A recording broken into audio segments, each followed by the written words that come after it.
Summative examination কিছুদিন পরেই, তাই না? একটা কথা আছে জানো তো, যার শেষ ভালো তার সব ভালো। আর এই শেষটা ভালো তখনই হবে যদি আমাদের শুরুটা ভালো হয়, তাই না? তো এটা আমাদের ফার্স্ট সামেটিভ এক্সাম, এরপর সেকেন্ড, তারপর থার্ড, তাই না? তো শুরু থেকে যদি আমরা ভালো না করি তাহলে কিন্তু আমাদের শেষটা ভালো হবে না। তাই আমরা শুরু থেকেই একদম খুব সুন্দরভাবে আমাদের শেষটা ভালোর জন্য ভালোভাবে এগিয়ে নিয়ে যাব। চলো তাহলে আজকে আমি তোমাদের জন্য এই ফার্স্ট সামেটিভ এক্সামিনেশন যাতে আরো ভালো হয় তার জন্য কিছু সাজেস্টিভ প্রশ্ন আমি নিয়ে এসেছি। ক্লাস 7 এর ফিজিক্যাল সায়েন্সের উপর কিছু সাজেস্টিভ প্রশ্ন। চলো একদম দেরি না করে তোমাদের শেষটা ভালো করার জন্য ফার্স্ট থেকে শুরু হতে হবে ভালো করে পড়াশোনা। চলো শুরু করছি আমি আজকে আমাদের সেশনটা। প্রথমেই আমি যদি বলি তোমাদের এই ফার্স্ট সামেটিভে কি কি এক্সাম হবে, তাই না? তো তোমাদের তাপ এবং অণু পরমাণু রাসায়নিক বিক্রিয়া এই দুটো চ্যাপ্টার পরীক্ষা হবে ফিজিক্যাল সায়েন্সের উপরে, ঠিক আছে? আর তোমাদের লাইফ সায়েন্সের যে পার্টটা পরীক্ষা হবে তারও একটা সাজেস্টিভ ভিডিও আমাদের লাইফ সায়েন্সের স্যার তোমাদের প্রোভাইড করবেন, ঠিক আছে? তো আমি আজকে মূলত আলোচনা করব তোমাদের প্রথম অভিক্ষা যে মূল্যায়ন, এই মূল্যায়নে ফিজিক্যাল সায়েন্সে কি কি ইম্পর্টেন্ট প্রশ্ন, কি কি গুরুত্বপূর্ণ প্রশ্ন তোমাদের করতে হবে সেগুলো নিয়ে। তো প্রথমে যে প্রশ্নটা আছে আমাদের তাপ চ্যাপ্টারের উপর থেকে, ঠিক আছে? শুধু প্রথমের প্রশ্ন নয়, প্রথমের কিছু প্রশ্ন আমরা তাপ থেকে নিয়ে এসেছি, তারপর আমরা নিয়ে এসেছি তোমাদের সেকেন্ড চ্যাপ্টার হচ্ছে যে পরমাণুর অণু এবং রাসায়নিক বিক্রিয়া, এখান থেকে, ঠিক আছে? চলো প্রথম প্রশ্ন, পদার্থের অবস্থান্তরের জন্য দায়ী কি হবে? সবাই তোমরা জানো যে পদার্থের অবস্থান্তর হয় লিনতাপ, তাই তো? লিনতাপ দায়ী এর জন্য। আচ্ছা, পরের প্রশ্ন, 0 ডিগ্রি সেন্টিগ্রেড উষ্ণতার 5 গ্রাম বরফকে 0 ডিগ্রি সেন্টিগ্রেড উষ্ণতার 5 গ্রাম জলে পরিণত করতে যে পরিমাণ তাপ শক্তির প্রয়োজন হয়, যে তাপ শক্তির প্রয়োজন হয় সেটা কি? সকলে জানো তোমরা? কত? 80 ক্যালোরি। ভুল। কারেক্ট অ্যান্সারটা আমি কমেন্ট করে জানাও, আমি বলছি না, তবে 80 ক্যালোরি ভুল, তবে 80 ক্যালোরি ভুল, এটা মাথায় রেখো, কারেক্ট অ্যান্সারটা জানাও আমায়। পরের প্রশ্ন, এটা ভুল, ঠিক আছে? পরের প্রশ্ন, সিজিএস পদ্ধতিতে তাপের একক সিজিএস পদ্ধতিতে ক্যালোরি, তাই না? এরপরে আছে বরফ গলনের লিনতাপ 537 ক্যালোরি পার গ্রাম, 80 ক্যালোরি পার গ্রাম, 100 ক্যালোরি পার গ্রাম নাকি 180 ক্যালোরি পার গ্রাম? কোনটা সঠিক অ্যান্সার? করতে হবে, সব প্রশ্ন বলবো না, তোমাদেরও করতে হবে, ঠিক আছে? চলো পরের প্রশ্ন, একটি বস্তুর উষ্ণতা 10 ডিগ্রি সেন্টিগ্রেড থেকে 20 ডিগ্রি সেন্টিগ্রেড করতে যতটা তাপ দরকার 20 ডিগ্রি সেন্টিগ্রেড থেকে 40 ডিগ্রি সেন্টিগ্রেড করতে কত তাপ লাগবে? কত তাপ দরকার বা কত গুণ তাপ লাগবে ডিগ্রি করতে? তার কত, এখানে গুণ একটা যোগ করে দাও, তাহলে তোমরা বুঝতে পারবে আরো ভালোভাবে। কি হচ্ছে এখানে না, 10 ডিগ্রি থেকে 20 ডিগ্রি সেন্টিগ্রেড এই যে তাপমাত্রা বাড়ছে, এখানে তাপমাত্রা কতটা বাড়ছে? 10 ডিগ্রি সেন্টিগ্রেড তাপমাত্রা বাড়ছে, আর এখানে কতটা বেড়েছে না 20 ডিগ্রি সেন্টিগ্রেড তাপমাত্রা বেড়েছে। এবার আমরা জানি তাপমাত্রা বৃদ্ধি যার বেশি হবে তার বেশি তাপ লাগবে, তাই তো? আমরা দেখতে পাচ্ছি এখানে তাপমাত্রা বৃদ্ধি বেশি হয়েছে, এখানে তাপমাত্রা বৃদ্ধিটা কম হয়েছে, সুতরাং এই প্রসেসে আমাদের বেশি তাপ লাগবে।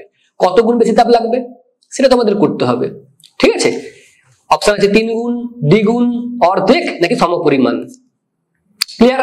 পরের প্রশ্ন, ফারেনহাইট স্কেলের 1 ঘর সমান কত সংখ্যক ঘর সেলসিয়াস স্কেল? অর্থাৎ ফারেনহাইট স্কেলের একটা ঘর সেলসিয়াস স্কেলের কতগুলি ঘরের সঙ্গে সমান হয়? ঠিক আছে, আমি একটা ক্লু দিচ্ছি যে ফারেনহাইট স্কেলে আমাদের 180 ঘর যদি হয় তাহলে আমাদের সেলসিয়াস স্কেলে হয় 100 ঘর, ঠিক আছে? তাহলে আমায় বলো ফারেনহাইট স্কেলে যদি 1 ঘর হয় তাহলে আমার সেলসিয়াস স্কেলে কত ঘর হবে?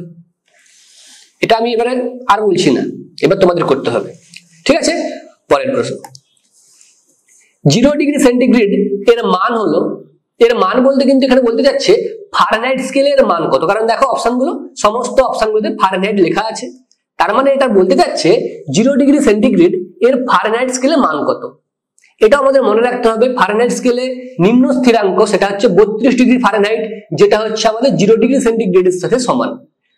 ক্লিয়ার? এবং একই সাথে এটাও মনে রাখতে হবে ফারেনহাইট স্কেলের ঊর্ধ্ব স্থিরাঙ্ক কত হয় না 212 ফারেনহাইট, 212 ডিগ্রি ফারেনহাইট। মনে থাকবে? বেশ।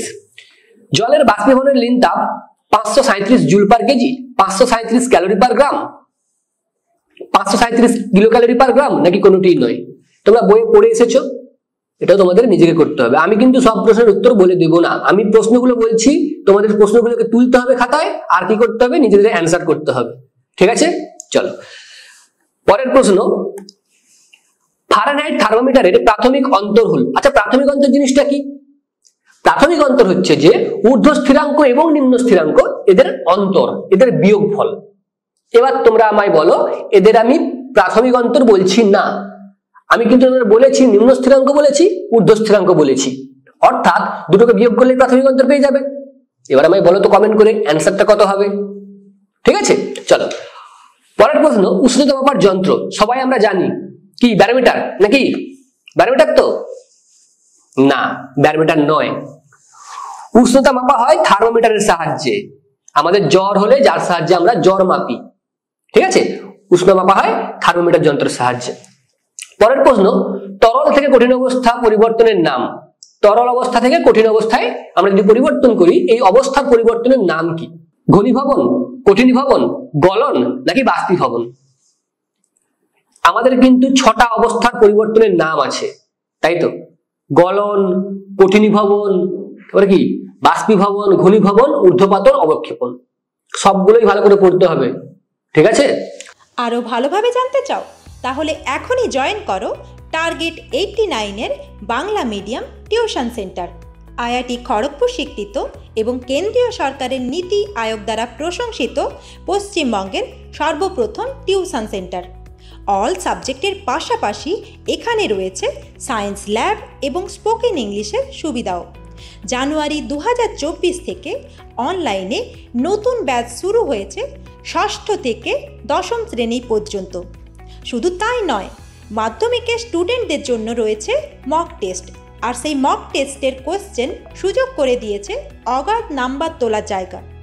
তাহলে আর দেরি কেন, আজই যোগাযোগ করুন স্ক্রিনে দেওয়া নাম্বারে। পরের প্রশ্ন হচ্ছে উষ্ণতার সিজিএস ও এসআই পদ্ধতিতে একক লেখো। কি? সিজিএস পদ্ধতিতে ডিগ্রি সেন্টিগ্রেড, এসআই কি হবে? কেলভিন। ঠিক আছে, ডিগ্রি সেন্টিগ্রেড বা ডিগ্রি সেলসিয়াস, আর এসআই কি হবে? কেলভিন। পরের প্রশ্ন।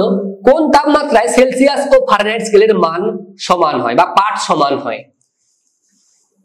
এর যে এই যে মানটা, এই মানটা তোমাদের বের করতেও দেয়, ঠিক আছে? আমার নিচে একটা প্রশ্ন আছে, পরে একটা প্রশ্ন আছে নির্ণয় করতে দেওয়া, অর্থাৎ যেই তাপমাত্রায় সেলসিয়াস এবং ফারেনহাইট স্কেলের মানটা সমান হয় সেই মানটাকে নির্ণয় করতে দেওয়া হয় প্রমাণ, এবং সাথে কিন্তু তোমাদের শর্ট প্রশ্নও জিজ্ঞাসা করে এই মানটা কত হয়।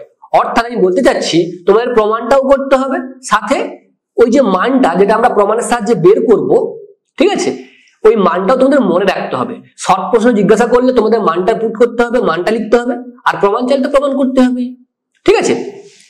চলো পরের প্রশ্ন। তাপ মাপা হয় কোন যন্ত্রের সাহায্যে? তাপ মাপা হয়, এটা মনে রাখতে হবে, ক্যালোরিমিটার। ক্যালোরিমিটার যন্ত্রের সাহায্যে তাপ পরিমাপ করা হয়, ঠিক আছে? পরের প্রশ্ন।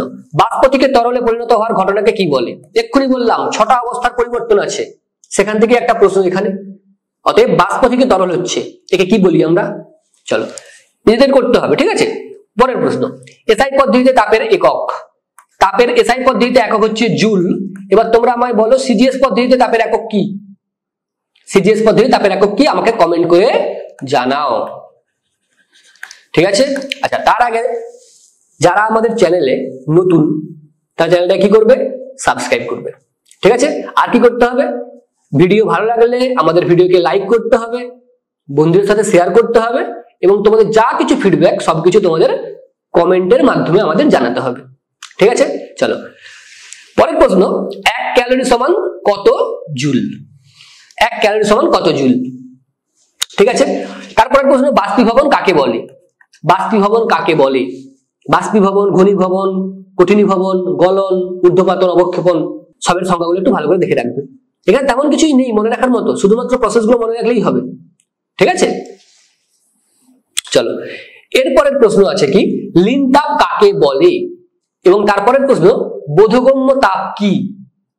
লীন তাপ কাকে বলে, বোধগম্য তাপ কি। এবারে দেখো লীন তাপ আর বোধগম্য তাপ। ঠিক আছে, আমরা জানি তাপ হয় কয় প্রকার, দুই প্রকার, লীন তাপ আর বোধগম্য তাপ।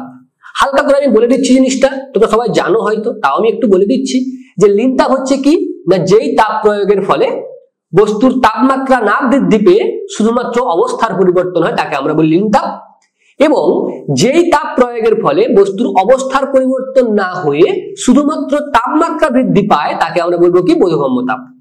দুটোর সংজ্ঞা কিন্তু তোমাদের ভালোভাবে করতে হবে। পরের প্রশ্ন, ঘনীভবনের সময় লীন তাপ গ্রহণ না বর্জন হয়। ঘনীভবনের সময় লীন তাপ গ্রহণ হয় না বর্জন হয়। ঘনীভবন ভালো করে পড়লেই তোমরা এটার অ্যান্সার দিতে পারবে, না হলে পারবে না। ঠিক আছে, তার জন্য আমাদের ঘনীভবন ভালো করে পড়তে হবে। ঠিক আছে, চলো পরের প্রশ্ন, তোমার শরীরের উষ্ণতা 95 ডিগ্রি ফারেনহাইট হলে সেলসিয়াস থার্মোমিটারের পাঠ কত হবে। আমি শুধুমাত্র সূত্রটা লিখে দিচ্ছি, C/5 সমান F-32/9। এটা হচ্ছে সূত্র। এই সূত্রে কি করতে হবে তোমাদের, ফারেনহাইট স্কেলে কি মানটা দেওয়া আছে, 95 ডিগ্রি ফারেনহাইট, অর্থাৎ F এর জায়গায় 95 বসিয়ে দিতে হবে এবং তোমাদের C এর মানটা ক্যালকুলেট করতে হবে। নিজেরা ক্যালকুলেট করো, করে আমায় অ্যান্সারটা জানাও কমেন্টের মাধ্যমে। ঠিক আছে, চলো পরের প্রশ্ন, 40 ডিগ্রি সেন্টিগ্রেড সমান কত ডিগ্রি ফারেনহাইট। একই প্রশ্ন, C/5 সমান F-32/9। এখানে C এর মান দেওয়া আছে, অর্থাৎ 40 ডিগ্রি সেন্টিগ্রেড। এখানে C এর জায়গায় তোমাদের কি করতে হবে, 40 বসাতে হবে। কি করতে হবে, তারপরে F এর মানটাকে বের করতে হবে কত হয়। ঠিক আছে, তারপরের প্রশ্ন, হাত দিয়ে বরফ ধরলে হাতে ঠান্ডা লাগে কেন। সবাই আমরা জানি বরফে হাত দিলে হাতে আমার ঠান্ডা লাগে, তাই না, হাতে ঠান্ডা লাগে, কিন্তু কেন লাগে, কেন লাগে দেখো আমি বলে দিচ্ছি হালকা করে জিনিসটাকে। ঠিক আছে, আমরা যখন বরফে হাত দিচ্ছি বরফ কি হচ্ছে, গলে যাচ্ছে, অর্থাৎ কঠিন থেকে তরল হচ্ছে। কঠিন থেকে তরল মানে কি, অবস্থার পরিবর্তন, আর অবস্থার পরিবর্তনের জন্য আমাদের কি দরকার, লীন তাপ দরকার। অর্থাৎ এই যে লীন তাপটা দরকার, লীন তাপটা প্রয়োজন কঠিন থেকে তরল হতে গেলে, এই লীন তাপটা কে দেবে বা কোথা থেকে নেবে, এই লীন তাপটা নিচ্ছে আমাদের হাত থেকে। তখন কি হচ্ছে, আমাদের হাতটা ঠান্ডা হয়ে যাচ্ছে। আমার হাতে একটা তাপমাত্রা ছিল, তাই না, যখন সেখান থেকে কিছু তাপ নিয়ে নিচ্ছে তাহলে কি হবে, আমার হাতের তাপমাত্রা কমে যাবে, ফলে আমরা কি করব, ঠান্ডা অনুভব করব, তাই না। দেখো পরের প্রশ্ন, একই রকমের প্রশ্ন, হাতে স্পিরিট ঢাললে ওই জায়গায় ঠান্ডা অনুভূত হয় কেন। একই জিনিস, স্পিরিট কি তরল, উবে যাচ্ছে, বাষ্প হয়ে যাচ্ছে, লীন তাপ প্রয়োজন কোত্থেকে নেবে, হাত থেকে নেবে, ফলে আমাদের হাত কি হয়ে যাচ্ছে, ঠান্ডা হয়ে যাচ্ছে। তারপরের প্রশ্ন দেখো, গ্রীষ্মকালে মাটির কলসিতে রাখা জল ঠান্ডা থাকে কেন। মাটির কলসির একটা বিশেষত্ব আছে, কি, মাটির কলসির যে অণুগুলো থাকে এই অণুগুলোর মাঝে ছিদ্র থাকে।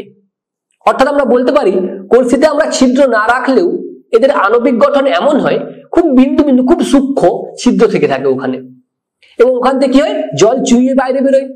এবারে গ্রীষ্মকালে কি, বাইরের তাপমাত্রা প্রচুর, তখন কি হচ্ছে, ওই জলটা তাপ গ্রহণ করছে, সূর্যের তাপ গ্রহণ করছে, এবং তখন কি হচ্ছে, ও বাষ্পীভূত হয়ে যাচ্ছে। যখন বাষ্পীভূত হয়ে যাচ্ছে অর্থাৎ তরল থেকে বাষ্প হয়ে যাচ্ছে, অবস্থার পরিবর্তন। এই অবস্থার পরিবর্তনের জন্য দরকার কি, লীন তাপ। সেই লীন তাপ কোত্থেকে নেবে, ভিতরের জল যে আছে তার কাছ থেকে নেবে, ফলে কি হচ্ছে না, ভিতরের জলটা ঠান্ডা হয়ে যাচ্ছে। বুঝতে পারলে, চলো তাহলে আমাদের কিন্তু এই যে তিনটে প্রশ্ন, এই তিনটের ব্যাখ্যা তোমাদের খুব ভালোভাবে রেডি করতে হবে, কারণ খুবই ভালো প্রশ্ন, খুবই গুরুত্বপূর্ণ প্রশ্ন তোমাদের এই যে ফার্স্ট সামেটিভ এক্সামের জন্য। ঠিক আছে, চলো পরের প্রশ্ন, উষ্ণতার কোন মান সেলসিয়াস ও ফারেনহাইট উভয় স্কেলে সমান নির্ণয় করো। এক্ষুনি আমি বলছিলাম যে কোন তাপমাত্রায় সেলসিয়াস এবং ফারেনহাইট স্কেলের মানটা সমান হয়।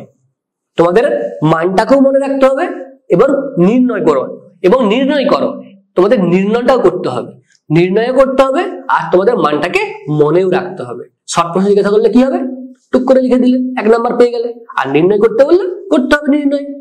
ঠিক আছে, চলো এরপরের প্রশ্ন আছে কি, তাপ ও উষ্ণতার মধ্যে পার্থক্য। খুব ভালো একটা প্রশ্ন, মিস করা যাবে না, এটাকে তোমাদের পরীক্ষায় না পড়লেও তোমাদের জানতে হবে, জিনিসটা না জানলে বুঝতেই পারবে না কোনটা তাপ কোনটা তাপমাত্রা। একই রকম তো সব জিনিস, তাই না? তাপ তাপমাত্রা একই রকম, কিন্তু জিনিস দুটোর মধ্যে আইডিয়া যদি না থাকে আমরা কিন্তু এমনিতেও বুঝতে পারবো না। ঠিক আছে, তার জন্য তোমাদের পড়তে হবে। পরের প্রশ্ন হচ্ছে বরফ গরমে লিন তাপ 80 ক্যালোরি গ্রাম বলতে কি বোঝায়?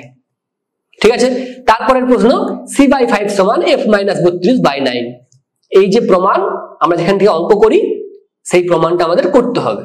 ঠিক আছে, পরীক্ষায় জিজ্ঞাসা করে এই প্রমাণটা করতে দেয়। দেখো তারপরের প্রশ্ন সেলসিয়াস স্কেলে উষ্ণতা 20 ডিগ্রি সেন্টিগ্রেড বৃদ্ধি পেলে ফারেনহাইট স্কেলে উষ্ণতা বৃদ্ধি কত হবে? তাই না? যদি আমাদের সেলসিয়াস স্কেলে 20 ডিগ্রি বৃদ্ধি পায় তাহলে ফারেনহাইট স্কেলে কত বৃদ্ধি পাবে? সেলসিয়াস স্কেলে আমাদের যদি এটা মনে রাখতে হবে 100 ডিগ্রি বৃদ্ধি পায় সেলসিয়াস স্কেলে, ফারেনহাইট স্কেলে বৃদ্ধি পায় 180। তাহলে আমায় বলো সেলসিয়াস স্কেলে যদি 20 বৃদ্ধি পায় ফারেনহাইট স্কেলে কত হবে? নিশ্চয়ই পারবে, তাই তো? বেশ, চলো এরপরে হচ্ছে অণু পরমাণু ও রাসায়নিক বিক্রিয়া। ঠিক আছে, এই চ্যাপ্টার থেকে কিছু প্রশ্ন যেগুলো তোমাদের এই প্রথম অভিক্ষা যে মূল্যায়ন সেখানে তোমাদের খুবই গুরুত্বপূর্ণ। আর এই প্রথমেই বলেছি শেষটাকে ভালো করতে গেলে আমাদের শুরুটাকে অতি অবশ্যই ভালো করতে হবে, তাই তো? অতএব প্রথম অভিক্ষা মূল্যায়ন এটা ভাবলে চলবে না আচ্ছা ফাইনাল পরীক্ষা তো অনেক বাকি আছে, এখন সেকেন্ড আছে থার্ড আছে হয়ে যাবে, ভাবলে চলবে না। শুরু থেকেই ভালো করতে হবে, শেষটাকে ভালো করার জন্য শুরু থেকেই আমাদের একদম ভালোভাবে করতে হবে। অতএব তার জন্য আমাদের প্রথম পরীক্ষাটা কিন্তু খুব গুরুত্বপূর্ণ। ঠিক আছে, চলো বেশি দেরি না করে আমি শুরু করছি। এই চ্যাপ্টার থেকে কি ভালো প্রশ্ন আছে দেখো। এই চ্যাপ্টারের প্রথম প্রশ্ন হচ্ছে পারদের ল্যাটিন নাম হলো কি হবে? এখানে কারেক্ট অ্যান্সারটা আমি কমেন্ট করে জানাও। কিউপ্রাস ক্লোরাইড যৌগে কপার ধাতুর যোজ্যতা। এবার মনে রাখতে হবে এখানে আমি কিউপ্রাস ক্লোরাইড দিয়েছি মানে শুধু এটাই করবে তা করলে কিন্তু হবে না, তোমাদের আরো যেগুলো তোমাদের বইয়ে আছে যৌগ তাদের কিভাবে যোজ্যতা নির্ণয় করতে হয়, ঠিক আছে, সেই যোজ্যতাগুলো কিন্তু জানতে হবে। এখানে আমাদের কি হবে? কিউপ্রাস ক্লোরাইড কত হবে বলবো না, আমায় বলো তোমরা। 2 হবে না 1 হবে? 2 নাহলে 1 যে কোনো একটা হবে, তাই না? 2 হবে না 1 হবে। কিউপ্রাস আর কিউপ্রিক, কিউপ্রাসে কি হয় কিউপ্রিকে কি হয় মনে রাখতে হবে। একই জিনিস ফেরাস ফেরিক, মার্কিউরাস মার্কিউরিক। তো এইগুলো কিন্তু তোমাদের একটু ভালো করে খেয়াল করে করতে হবে। পরের প্রশ্ন পরমাণুতে কোন কণা দুটি সংখ্যায় সমান থাকে? কাদের সংখ্যা সমান সমান হয়? আমরা জানি কি না প্রোটন এবং ইলেকট্রন এদের সংখ্যা কি হয় সমান সমান হয়। তারপরের প্রশ্ন হচ্ছে পরমাণুর আধান ধনাত্মক হয় ঋণাত্মক হয় শূন্য হয়? এই কোনোটাই নয়। কি হবে? পরমাণু নিস্তড়িত অর্থাৎ শূন্য হবে।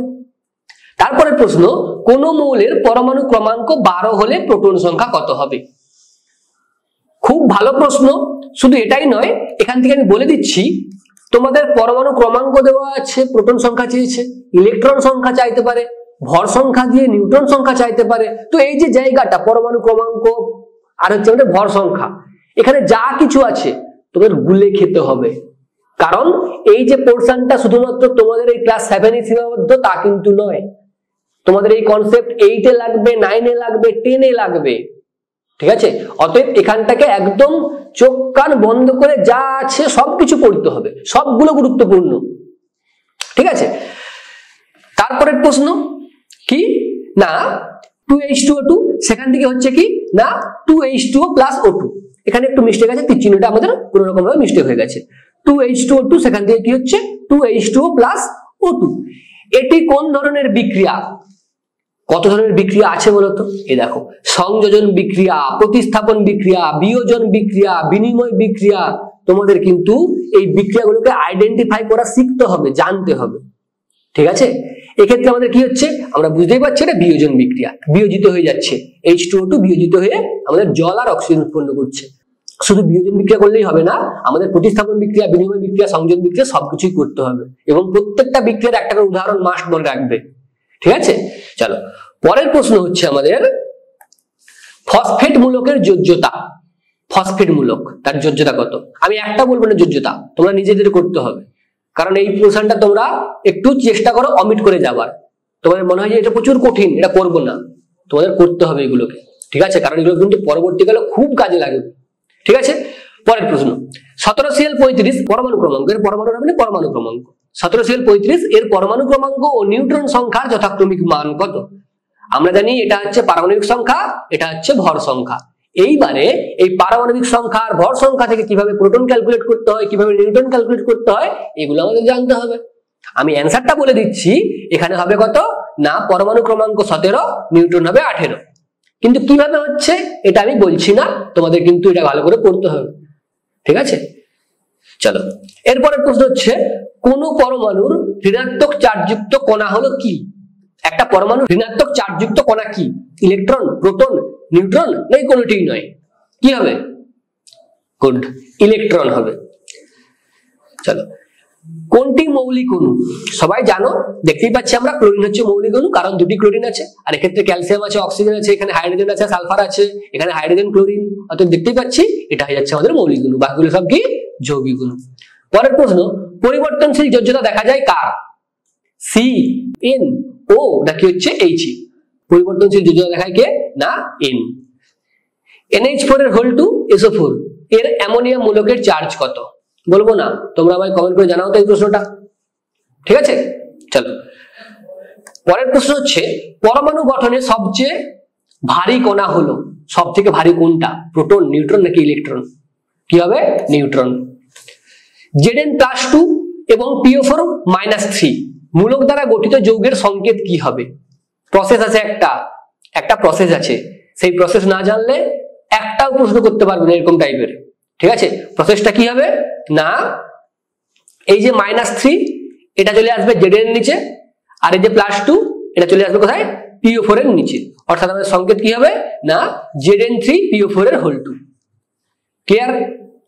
আচ্ছা, পরের প্রশ্ন, সিলভার নাইট্রেটের সংকেত হলো কি হবে বলো? চলো, তারপরের প্রশ্ন হচ্ছে যে তুতের রাসায়নিক নাম কি? পরমাণুতে উপস্থিত চার্জহীন কণার নাম লেখো। নিউট্রন, ঠিক আছে, মনে থাকবে নিউট্রন। আয়রনের দুটি যোজ্যতা উল্লেখ করো। আয়রনের দুটি যোজ্যতা, অর্থাৎ যদি বলে একটি পরিবর্তনশীল যোজ্যতা দেখায় এমন একটি পরমাণুর উদাহরণ দাও, তাহলে কি লিখবে? আয়রন। সাথে নাইট্রোজেন এক্ষুনি দেখলাম আমরা, তাই না? নাইট্রোজেন হবে, আয়রনও হবে। আর এখানে কি চেয়েছে? আয়রনের যে দুটো যোজ্যতা দেখায় সেই দুটো যোজ্যতা কত কত, ঠিক আছে, সেটা চেয়েছে। ক্লিয়ার? আচ্ছা, পরের প্রশ্ন, বিক্রিয়ক ও বিক্রিয়জ পদার্থ বলতে কি বোঝো? ঠিক আছে, পরের প্রশ্ন, একটি করে বিনিময় বিক্রিয়া ও প্রতিস্থাপন বিক্রিয়ার উদাহরণ দাও। আমি অলরেডি বলে এসেছি, তাই না? প্রতিস্থাপন বিক্রিয়া, বিনিময় বিক্রিয়া, সংযোজন বিক্রিয়া আর বিয়োজন বিক্রিয়া, প্রত্যেকের উদাহরণ মাস্ট, ঠিক আছে? চলো, Na+ আয়নের গঠনের ছবি অঙ্কন করো। Na+ আয়ন, তার যে গঠনের ছবি সেটা আমাদের অঙ্কন করতে বলেছে। শুধু Na+ না, তোমাদের Cl- দিতে পারে, ঠিক আছে? তো এরকম কিছু কিছু আমাদের আয়ন আছে, তাদের গঠনগুলো আমাদের কিন্তু জেনে রাখতে হবে। আমি এই ক্লাসে দেখাতে পারবো না Na+ এর গঠন করা অনেক সময় লাগবে, ঠিক আছে? আমি এখানে সাজেশন ভিডিও, শুধুমাত্র সাজেশন কোশ্চেনগুলো আলোচনা করছি, ঠিক আছে? শুধুমাত্র এখানে সাজেশন কোশ্চেনগুলো আমি আলোচনা করছি, ঠিক আছে? চলো, পরের প্রশ্ন, অ্যালুমিনিয়াম ক্লোরাইডের সংকেত। শুধু অ্যালুমিনিয়াম ক্লোরাইড নয়, আমাদের আরো যৌগ আছে, সমস্ত সংকেতগুলোকে ভালো করে করতে হবে, ঠিক আছে? পরের প্রশ্ন, ফসফরাসের ইলেকট্রন বিন্যাস। তোমরা 7 এ পড়ছো, 8 এ কাজে লাগবে, 9 এ কাজে লাগবে, 10 এ কাজে লাগবে, তাহলে বুঝতেই পারছো কতটা গুরুত্বপূর্ণ একটা টপিক, তাই না? অতএব ভালো করে করতেই হবে। ইলেকট্রন বিন্যাস কিভাবে করে তোমাদের জানতে হবে, করতে হবে। পরের প্রশ্ন, পরমাণু নিস্তড়িত কেন? কেন? কারণ কি? ইলেকট্রন আছে, প্রোটন আছে, নিউট্রন আছে। নিউট্রন নিস্তড়িত, এর আধান 0, proton positive, electron negative. Positive negative যদি সমান পরিমাণ থাকে তাহলে কি হবে? তারা ক্যান্সেল হয়ে যাচ্ছে, ফলে পরমাণু কি হয়ে যাচ্ছে? নিস্তড়িত, ঠিক আছে? পরের প্রশ্ন, প্রত্যক্ষ সংযোগ বিক্রিয়া বলতে কি বোঝো? একটি উদাহরণ দাও। অলরেডি আমি বলে এসেছি, ঠিক আছে? চলো, কিউপ্রিক ক্লোরাইড, আবার একই জিনিস, কিউপ্রিক, ঠিক আছে? আগে দেখছিলাম কিউপ্রাস। কিউপ্রিক ক্লোরাইড দ্রবণে যদি আমরা জিঙ্ক বা 10টা যোগ করি তাহলে কি উৎপন্ন হবে? ঠিক আছে, কিউপ্রিক ক্লোরাইডের সংকেত কি? CuCl2। আর কিউপ্রাসের সংকেত কি? CuCl। CuCl2 এর সাথে যদি আমরা জিঙ্ক যোগ করি, অর্থাৎ Zn যোগ করি, তাহলে কি উৎপন্ন হবে? তোমাদের বইয়ে আছে, ঠিক আছে? এই বিক্রিয়াগুলো কিন্তু খুব ভালোভাবে করতে হবে, মনে থাকবে। চলো, পরিবর্তনশীল যোজ্যতা কাকে বলে? এই নিয়ে 3 বার এই টপিক্স এর প্রশ্ন। আগের গুলো দেখেছিলাম কি নাইট্রোজেন পরিবর্তনশীল যোজ্যতা দেখায়, আয়রনের পরিবর্তনশীল যোজ্যতা কত কত হয় সেটা আমরা জেনেছি, দেখেছি, জানিনি, আমি অ্যান্সার বলিনি, আমরা দেখেছি প্রশ্নটা। আবার এখানে সংজ্ঞা চেয়েছে, অর্থাৎ এই যে পরিবর্তনশীল যোজ্যতা এই পার্টটা কিন্তু তোমাদের ভালোভাবে করতে হবে, ঠিক আছে। চলো এরপর হচ্ছে একটি মৌল X এর যোজ্যতা হচ্ছে 2, অপর একটি মৌল Y এর যোজ্যতা কি 3, তাহলে যৌগটির সংকেত কি হবে? ঠিক আছে, যোজ্যতা যদি 2 হয়, যদি 3 হয়, তাহলে সংকেত কি হবে? কি হবে কমেন্ট করে জানাও আমায়, ঠিক আছে। চলো, চুনাপাথরকে তাপ দিলে পোড়া চুন ও কার্বন ডাই অক্সাইড উৎপন্ন করে। চুনাপাথরকে তাপ দেওয়া হয় তাহলে কি উৎপন্ন করবে? পোড়া চুন আর কার্বন ডাই অক্সাইড। বিক্রিয়া বলতে পারবে? দেখো CaCO3 তাকে যদি আমরা তাপ দেই, অর্থাৎ এই যে বয়ের মতো চিহ্ন মানে এটা কি তাপের চিহ্ন, কি উৎপন্ন করবে? CaO plus CO2। এই বিক্রিয়াটা তোমাদের কিন্তু এটা করতে হবে। কি ঘটে সমীকরণ সহ লিখো। যখন একটি পরিষ্কার লোহার ছুরি তুতের জলীয় দ্রবণে ডুবিয়ে কিছুক্ষণ রেখে দেওয়া হলো, তাহলে কি হবে? ঠিক আছে, অর্থাৎ এই যে তুতের যে বিক্রিয়া কপার সালফেট CuSO4, ঠিক আছে, এই বিক্রিয়াটা তোমাদের কিন্তু করতে হবে। ক্লিয়ার? চলো এইবারে আমি কিছু যৌগ লিখেছি এখানে, তাদের সংকেত লিখতে হবে, ঠিক আছে। প্রথমে আছে aluminium oxide, Al2O3, aluminium carbonate, zinc sulphate, সব আমি বলবো না, দেবো না, আমি সব বলে দেবো, ঠিক আছে, তোমাদের নিজেদের করতে হবে। Sodium phosphate, zinc phosphate, sodium bisulphate, sodium জিঙ্কেট, calcium bicarbonate, phosphorus pentachloride, cuprous chloride, এটা আমি এক্ষুনি বললাম CuCl, প্রথমেরটা বললাম, লাস্টেরটা বললাম, মাঝখানে কি করতে হবে? তোমাদের করতে হবে, ঠিক আছে, সব নিজেদের করতে হবে। এইবারে আমি আর কতগুলো এখানে বিক্রিয়া নিয়ে এসেছি, এই বিক্রিয়াগুলোর সমতা বিধান করতে হবে। একটা প্রশ্ন মাস্ট আসবে এখান থেকে, সমতা বিধান করো, ঠিক আছে। একটা আমি দেখিয়ে দিচ্ছি, বাকিগুলো নিজেদের করতে হবে। দেখো প্রথমেরটা কি আছে? Fe2O3, তার সঙ্গে কি যুক্ত হয়েছে? অ্যালুমিনিয়াম যুক্ত হয়েছে, উৎপন্ন কি করছে? অ্যালুমিনিয়াম অক্সাইড Al2O3 এবং Fe উৎপন্ন করেছে। সমতা বিধান করো মানে কি? দুই দিকে ব্যালেন্স করতে হবে, দুই দিকে আমাদের কতগুলো কি আছে, এইদিকে যদি আমরা 4 পরমাণু Fe থাকে, আমার এদিকেও 4টে পরমাণু নিয়ে আসতে হবে, এদিকে 10টা থাকলে এদিকে 10টা নিয়ে আসতে হবে, এইভাবে আমাদের কি করতে হবে? সমতা বিধান করতে হবে, ঠিক আছে। দেখো এখানে Fe এখানে দেখতে পাচ্ছি কতগুলো আছে, Fe নিচে 2 লেখা আছে, মানে 2, তার মানে কিন্তু আমাদের Fe এখানে 2 আছে, আমাদের এদিকে কি করতে হবে? 2 লিখতে হবে, ঠিক আছে। তারপরে কি আছে? O3, ও আছে এখানে 3টে, এবং দেখতে পাচ্ছি এখানেও আমাদের ও কিন্তু 3টেই আছে। তারপর কি দেখতে পাচ্ছি? এইদিকে আমাদের আছে Al একটা, এইদিকে Al আছে 2টি, তাহলে কি করতে হবে? গুড, এইদিকে Al এর আগে 2 লিখতে হবে, তাহলে হয়ে গেল সমতা বিধান। এবার দেখো এইদিকেও যতগুলো আছে ওইদিকেও সব পরিমাণ সমান, ঠিক আছে। এইভাবে তোমাদের কিন্তু কিছু বিক্রিয়া রেডি করতে হবে। তোমরা এই বিক্রিয়াগুলো তুলে নাও, তোমরা এগুলো সমতা বিধান করো, ঠিক আছে, তোমাদের এগুলো করতে হবে। চলো শুরুটা ভালো করো তাহলে, তাই তো নাকি? শুরুটা ভালো করো, শেষটা অটোমেটিক্যালি ভালো হবে। চলো আজকে তোমাদের সেশন এখান পর্যন্তই, দেখা হচ্ছে পরবর্তী কোনো একটা ভিডিওয়ে কোনো নতুন একটা জিনিসের সাথে। চলো বাই।